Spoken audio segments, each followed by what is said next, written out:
میرے اشعار امام حسین کی بارگاہ میں عرض کیے، لیکن میں دو چار اشعار، آواز وغیرہ کوئی نہیں ہے، نہ کوئی طرز ہے نہ ترنم ہے، لیکن اگر میرے ساتھ اگر آپ مل کے پڑھیں گے تو انشاءاللہ ذوق بڑھ جائے گا۔ امام حسین کی منقبت ہے۔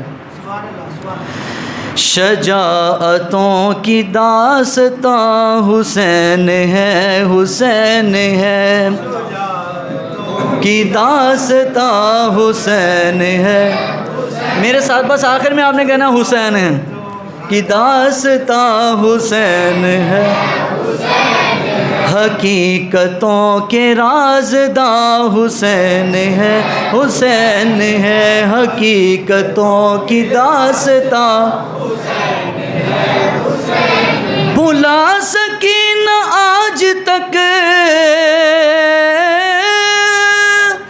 بھلا سکی نہ آج تک جنہیں زمین کربلا، وہی امیر کارواں حسین ہے، حسین ہے وہی امیر کارواں حسین ہے، حسین ہے شجاعتوں کی داستاں حسین ہے، حسین ہے۔ فرات کے لبوں پہ بھی انہی کی ہے حکایتیں، فرات کے لبوں پر بھی ہے انہی کی حکایتیں۔ دہن دہن زباں زباں حسین ہے، حسین ہے دہن دہن زباں زباں۔ ذرا محبت کے ساتھ امام حسین کی محبت، حسین ابن علی کا ذکر تھا محبت کا۔ دہن دہن زباں زباں حسین ہے، حسین ہے دہن دہن زباں زباں۔ ملا ثبات دین کو بھی، ملا ثبات دین کو امام ہی کے خون سے۔ شہادتوں کا ایک جہان حسین ہے، شجاعتوں کا ایک جہان حسین ہے، شجاعتوں کی داستاں۔ یزیدیت تو ریگزار، یزیدیت تو ریگزار کربلا میں دب گئی، رگے حیات میں رواں حسین ہے، رگے حیات میں رواں حسین ہے، حسین ہے رگے حیات میں رواں۔ محبت کے ساتھ رگے حیات میں رواں۔ سوار دوش مصطفیٰ، سوار دوش مصطفیٰ سکون قلب مرتضیٰ۔ شعار دین کے پاس باں حسین ہے، شعار دین کے پاس باں حسین ہے، شجاعتوں کی داستاں حسین ہے۔ علی عباس حرسبی،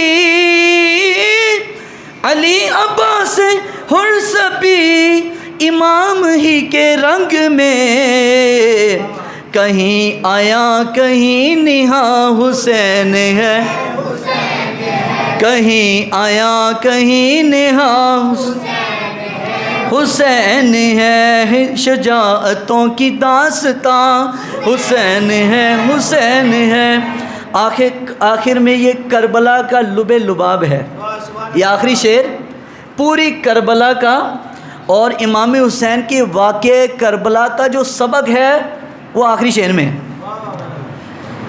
کہتے ہیں شاعر، خطر ہے شہزاد کیا مجھے، خطر ہے شہزاد کیا مجھے کسی بھی یزید سے، کہ میرے سر کا صاحباں حسین ہے، میرے سر کا صاحباں اب بتائیں نا، امام حسین رضی اللہ تعالیٰ عنہ ہر زمانے کے یزید کے لیے ایک اس کے منہ پہ تماچا ہے. ہر زمانے کا ایک یزید بھی ہے اور ہر زمانے کا ایک حسین بھی ہے. ہر زمانے کا ہوتا ہے. یعنی جو چاہتا ہو کہ انا ربکم الاعلی، جیسے فرعون نے کہا تھا، یزید نے زبان سے نہیں کہا لیکن یزید نے اپنے کرتوت سے ظاہر کر دیا. انا ربکم الاعلی، فرعون نے تو منہ سے کہا تھا نا میں سب سے بڑا رب ہوں. تو یہ اپنے آپ کو تخت پر، حکومت پر، طاقت میں بیٹھ کر اپنے آپ کو جو خدا سمجھنا نا، اسی کو تو یزیدیت کہتے ہیں.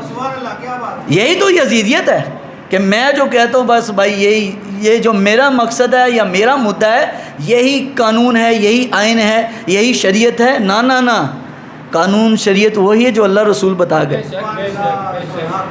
تو بہرحال بعد از حمد و صلوات معزز و مکرم سامعین محترم، عاشوراء کا جو دن ہے یہ امام حسین رضی اللہ تعالیٰ عنہ کے ساتھ ہی خاص نہیں ہے. امام علی مقام کی پیدائش سے پہلے بھی اس دن کا انسانیت کی تاریخ سے بڑا گہرا تعلق ہے. اور یہ میں آج کوئی حدیث کی کتاب، کسی محدث کی، مفسر کی کتاب نہیں، یہ ان دو ہستیوں کی کتابیں میرے سامنے ہیں جس کو ہمارے پاکستان میں رہنے والے جو سنی مسلمان ہیں، جب ان کی بات ہو جائے تو لوگوں کی زبان بند ہو جاتی ہے. یعنی اس سے آگے وہ کسی کی بات نہیں مانتے. میری مراد حضرت پیران پیر شیخ عبد القادر جیلانی 11ویں والی سرکار، اور دوسری کتاب جن کی وجہ سے لاہور کو خاک پنجاب از دم او زندہ گشت، صبح ماز بہر اوتا بندہ گشت، جن کی وجہ سے لاہور کو لاہور کہا جاتا ہے. میری مراد حضرت داتا گنج بخش علی اجویری. انہوں نے اہل بیت کا تعارف اور عاشوراء کا تعارف اپنی کتاب میں کیسے کروایا. تو آج کے درس میں، آج کے اس بات میں، بیان میں ان دو ہستیوں کے حوالے سے، میری اس میں کوئی بات نہیں بھائی، یہ ان کی بات ہے. ہم پوچھتے ہیں حضرت شیخ عبد القادر جیلانی رحمۃ اللہ علیہ سے کہ عاشوراء کو عاشوراء کیوں کہا جاتا ہے. حضور غوث پاک رحمۃ اللہ علیہ کے ماننے والے غوث پاک کو مانتے زیادہ ہیں لیکن غوث پاک کی مانتے کم ہیں. ایک ہے ہستی کو ماننا اور ایک ہے ہستی کی ماننا. تو کوشش کیجئے جن کو ہم مانتے ہیں ان کی مان کے بھی چلیں. تو سرکار غوث پاک رحمۃ اللہ علیہ فرماتے ہیں کہ یاد رکھو عاشوراء کا دن خالی ایک ذات کے ساتھ خاص نہیں ہے، امام حسین کے ساتھ نہیں. امام حسین کی پیدائش سے قبل اس دن کی ایک تاریخی حیثیت ہے. وہ یہ کیا ہے؟ فرمایا سب سے پہلے جب حضرت آدم علیہ السلام دنیا میں تشریف لائے 10 محرم کا دن تھا. جب آدم علیہ السلام بی بی حوا کی ملاقات ہوئی 10 محرم کا دن تھا. جب حضرت جناب آدم علیہ السلام کی توبہ قبول ہوئی 10 محرم کا دن تھا. جب نوح علیہ السلام نے کشتی بنائی 10 محرم کا دن. اور جب زمین پر آپ نے دوبارہ سیلاب آنے کے بعد قدم رکھا تو وہ بھی 10 محرم کا دن تھا.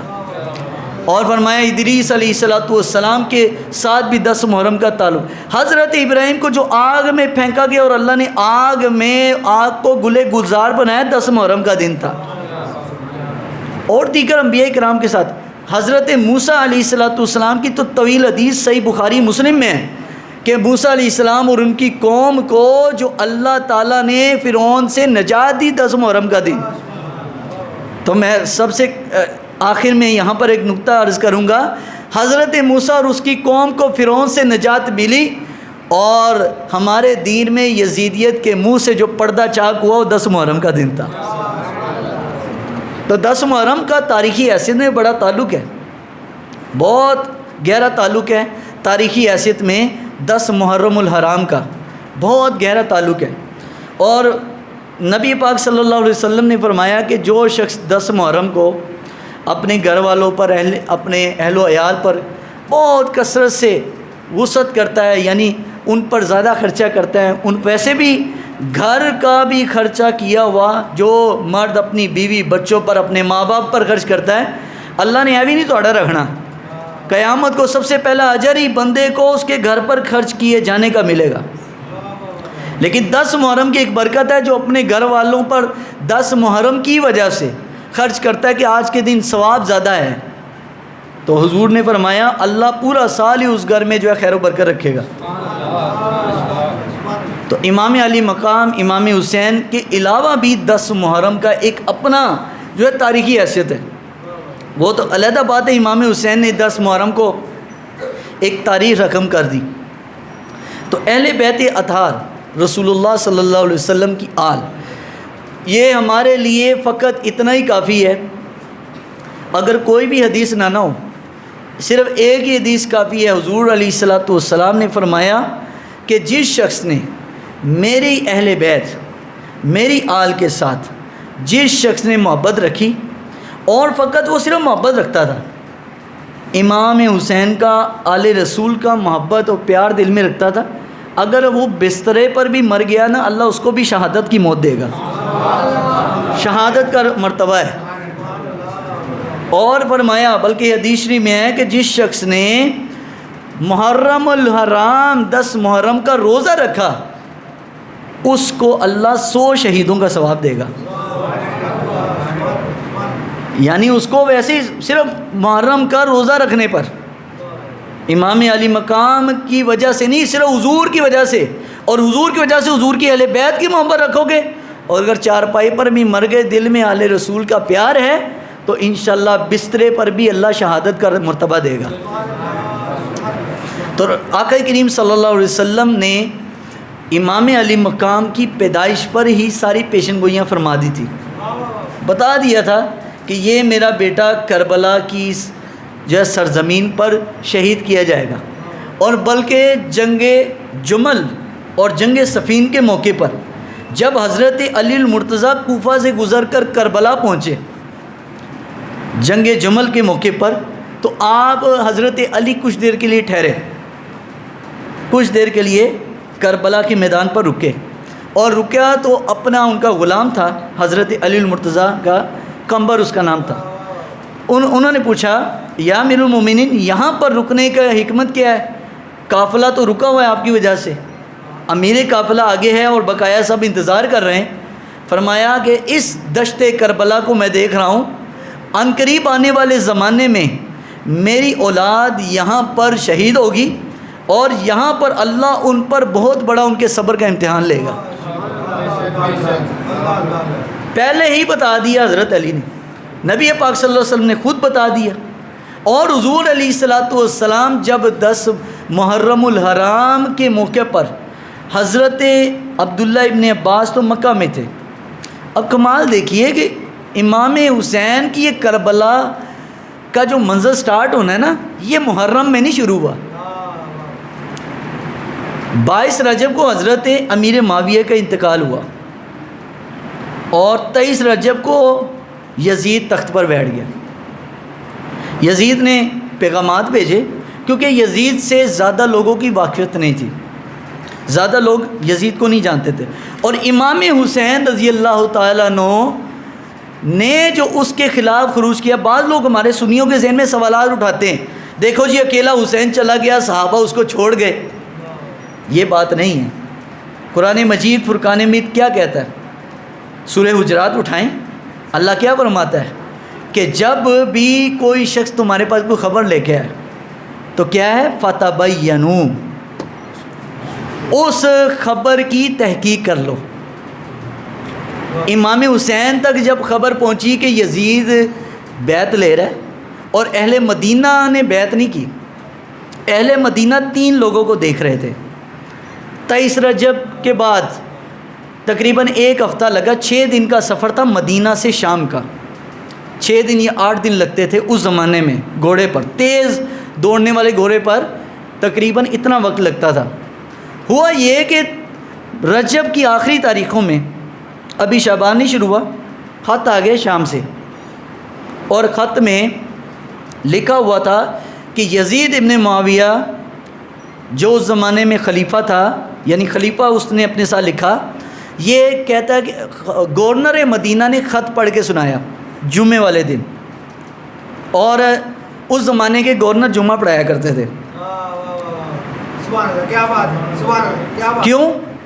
کیونکہ خلفۂ راشدین جو سسٹم چلا گئے نا، اس کے نشانات ابھی بھی موجود تھے یزید کے دور میں بھی، اس کی برکات ابھی چل رہی تھی۔ وہ علیحدہ بات ہے، دین میں سب سے پہلی بدعت ایجاد کرنے والا یزید تھا۔ بدعات میں سر فہرست جس نے بدعات کا آغاز کیا باقاعدہ وہ یزید تھا۔ اس سے پہلے اسلام میں تھوڑی سی کسی غلطی ہوتی تھی، بعد میں اس سے رجوع کروایا جاتا تھا، لیکن یزید چونکہ طاقت میں تھا، خمار تھا، وہی فرعونیت تھی ذہن میں، تو اس نے کہا یہ 3 لوگوں سے، یہ مدینے والے بیعت نہیں کر رہے تھے، انہیں کہا ہمیں کیا پتہ یزید بن معاویہ کون ہے۔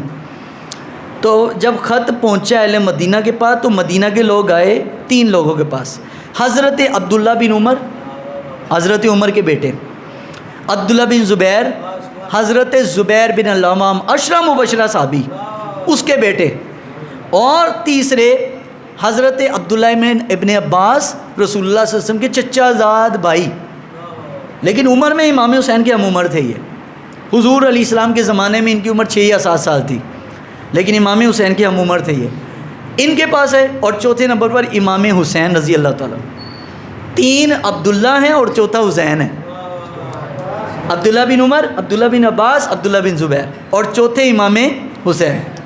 چونکہ اس وقت مدینہ کے اکابرین یہ لوگ تھے، کیونکہ 55-60 سال عمر ان کی، 55-60 کے قریب عمر تھی، تو لوگ ان سے فتویٰ لیتے تھے۔ اب سب لوگ آئے کہ جی یزید بن معاویہ کہہ رہا ہے کہ ہم بیعت کرنا چاہتے ہیں، تو آپ جب تک بیعت نہیں کریں گے مدینے والے بیعت نہیں کریں گے۔ تو یزید کو جب پتہ چلا تو اس نے دوبارہ خط لکھا کہ اگر بیعت آپ لوگ نہیں کریں گے تو ہم آپ کو مجبور کریں گے۔ امام حسین حج کا موقع آ گیا، اب رجب، شعبان، رمضان، ذیقعد اور ذی الحج سے 10 دن پہلے امام حسین روانہ ہوئے مکہ المکرمہ، رمضان کے 10 دن بعد مکہ مکرمہ چلے گئے۔ مکہ میں 2 مہینے رہے امام حسین، اور عبداللہ بن زبیر بھی مکہ میں حج کے لیے اکٹھے ہوئے، عبداللہ بن زبیر بھی، عبداللہ بن عمر بھی، عبداللہ بن عباس بھی، اور امام حسین، چاروں لوگ مکہ میں۔ عبداللہ بن زبیر نے فرمایا میں تو یزید کی کبھی بیعت نہیں کروں گا، کیونکہ میں نے لوگوں سے سنا ہے کہ یزید جو ہے نا عملی لحاظ سے ٹھیک نہیں ہے۔ حضرت امام حسین نے فرمایا تم نے لوگوں سے سن کا ہے، اور میں نے اپنی آنکھ سے یزید کو ایک مرتبہ شراب کی حالت میں، نشے کی حالت میں دیکھا ہے۔ تم لوگوں کی مان کر بیعت نہیں کرتے تو میں نے آنکھ سے دیکھا، میں کیسے کروں گا؟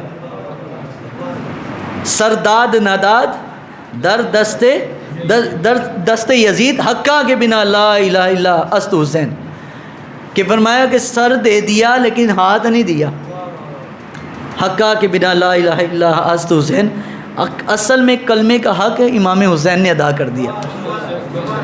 اب امام حسین مکہ میں ہے، مکہ میں خط ملنا شروع ہو گئے کوفیوں کے۔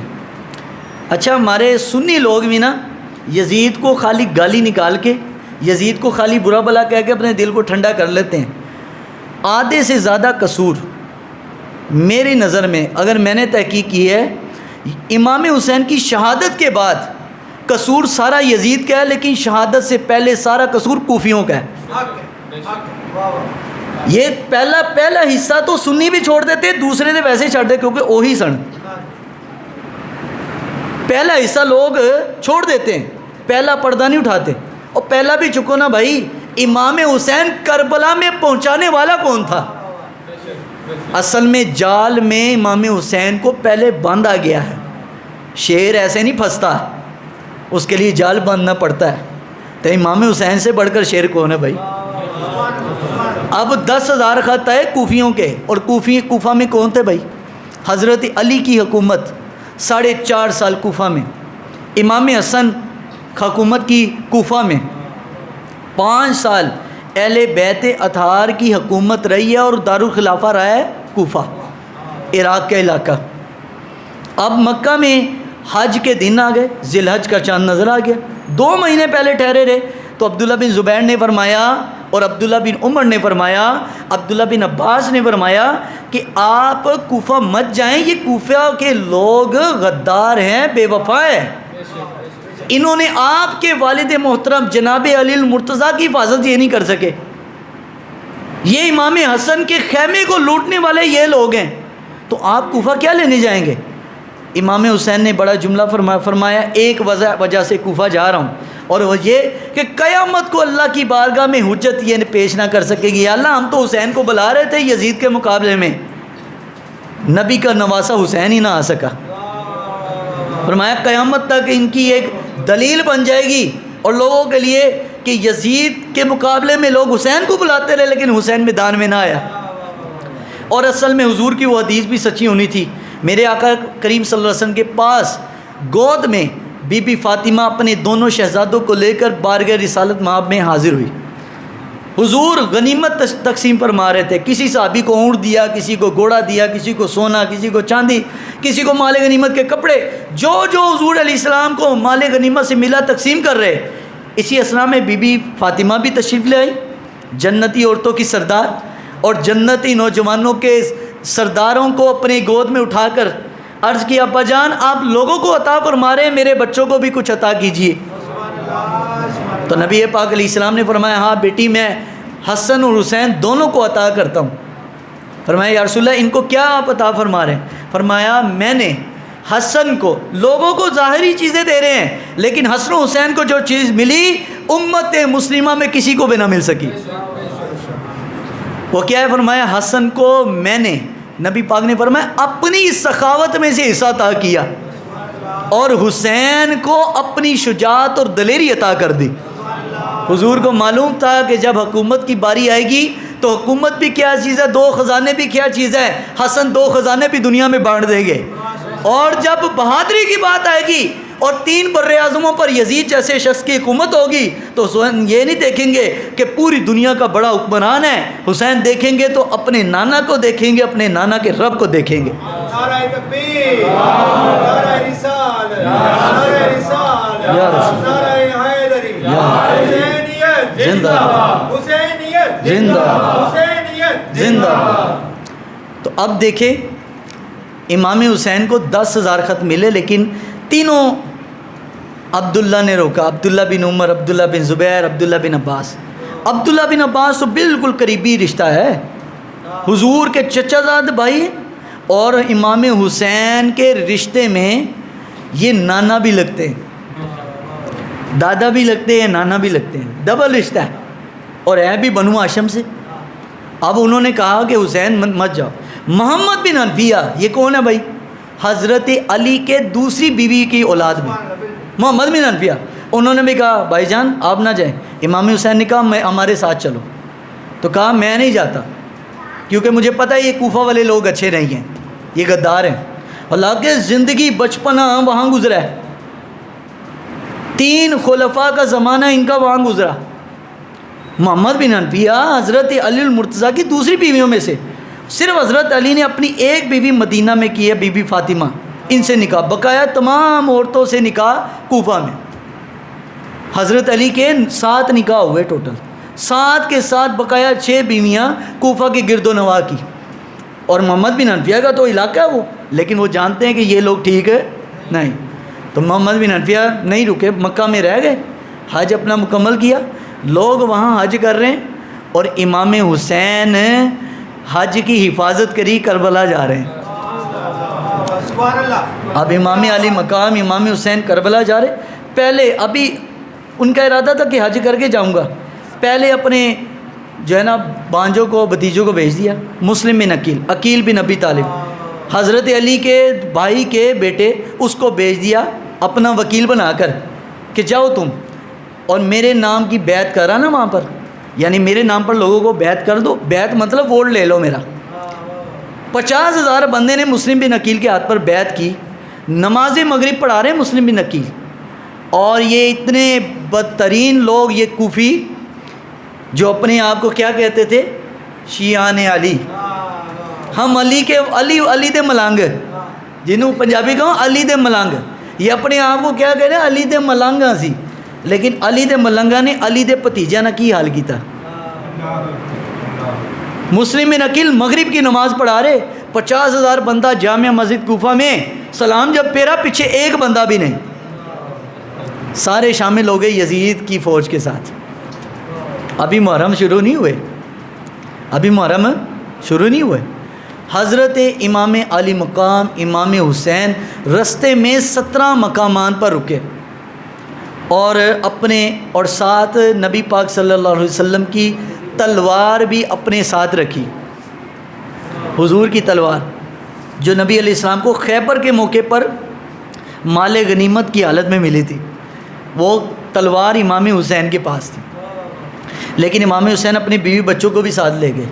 اگر امام حسین لڑنے کے لیے جانا ہوتا تو ان کو کہتے چلو بھائی میرے ساتھ لڑنے کے لیے جانا ہے. لیکن امام حسین کے ذہن میں کوئی ایسا گمان نہیں تھا کہ لڑائی بھی ہوگی، کوئی ایسا نوبت بھی آئے گی.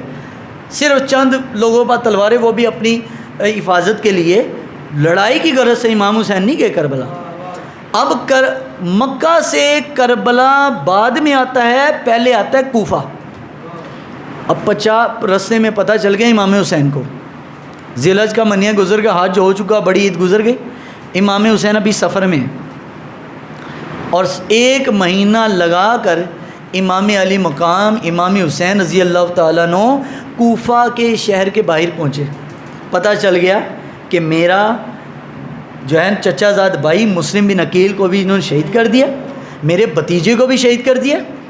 بالآخر امام حسین نے، کوفہ کے لوگوں نے امام حسین کو آنے نہ دیا اور الٹا یزید کی فوج میں جا کے شامل ہو گئے. امام حسین رضی اللہ تعالیٰ کے پاس آیا ابن زیاد، گورنر ہے یہ کوفہ کا، جس کو یزید نے مقرر کیا کوفہ کا گورنر.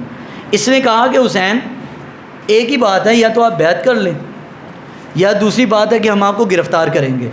اچھا بھی شہید کرنے کی بات نہیں آئی. شہید کی نوبت کہاں پہ آئی وہ میں آپ کو بتاتا ہوں. ہوا یہ کہ اسلام کے ساتھ بہت زیادہ نقصان، اسلام کے لبادے میں جو لوگ آئے ہیں نا، انہوں نے اسلام کو نقصان پہنچایا. یعنی جو اسلام کے نعرے مار کر، اسلام کے بہروپیے بن کر جنہوں نے دین کو نقصان پہنچایا، دشمنوں نے بھی نہیں پہنچایا. اور میں نے کل بھی ایک جملہ کہا اور بہت سارے علی دے ملنگانوں نے چبی ہو گل. کل بھی میں نے ایک بات کہی اور بہت سارے لوگوں نے انڈیا سے پتہ نہیں کہاں سے اس پہ کمنٹ کر دیے. میں نے کہا کہ یزید دشمن تھا نا امام کا، یزید نے دشمنی کی ہے، منافقت نہیں کی. دشمن تھا، انہیں کہا میں نے حکومت چاہیے تھی، سیدھا مانگا ہے، منافقت نہیں کی. جو حکومت کا جو ہے نا وہ حریص تھا، حکومت اس کو دنیا کی مل گئی، لالچی تھا نا، اس لالچ میں امام کے مقابلے میں آیا، فوج اپنی بھیجی. لیکن میں نے کہا یزید دشمن تھا، منافق نہیں. کوفہ والوں نے علی کا نام لے کر دھوکہ کیا ہے. تو بہت سارے میں نے کہتے ہیں کہ تم علی کے ماننے والے نہیں ہو. میں نے کہا ہم سے بڑھ کر علی کا ماننے والا کوئی ہو سکتا نہیں. ہم تو علی کی جانور کے پاؤں کے خاک کو بھی اپنے ماتھے کا سرما بنانے کو تیار ہے. نعرہ تکبیر، نعرہ رسالت، نعرہ حیدری، نعرہ حیدری، نعرہ حیدری، علماء اہل سنت سلامت رہیے. تو بھائی ابھی میں عشاء کی نماز سے پہلے آ رہا، ابھی یہ سارے لوگوں کے کمنٹ سنے ہیں. کچھ لوگوں نے تو گالیاں بھی نکالی، میں کہا نکال دے رہو، کوئی گال نہیں، ہمارا کام حق بیان کرنا ہے. اب ہم تو نہ یزیدیوں کے ماننے والے ہیں نہ کوفیوں کے ماننے والے ہیں، ہم تو آمنہ کے لال کی وجہ سے سب کو ماننے والے ہیں. نہ کوفہ کے ماننے والے نہ یزید کے ماننے والے، ہم ہیں اہل سنت. اور اہل سنت حضور کی ہر نسبت کا احترام کرنے والے ہیں.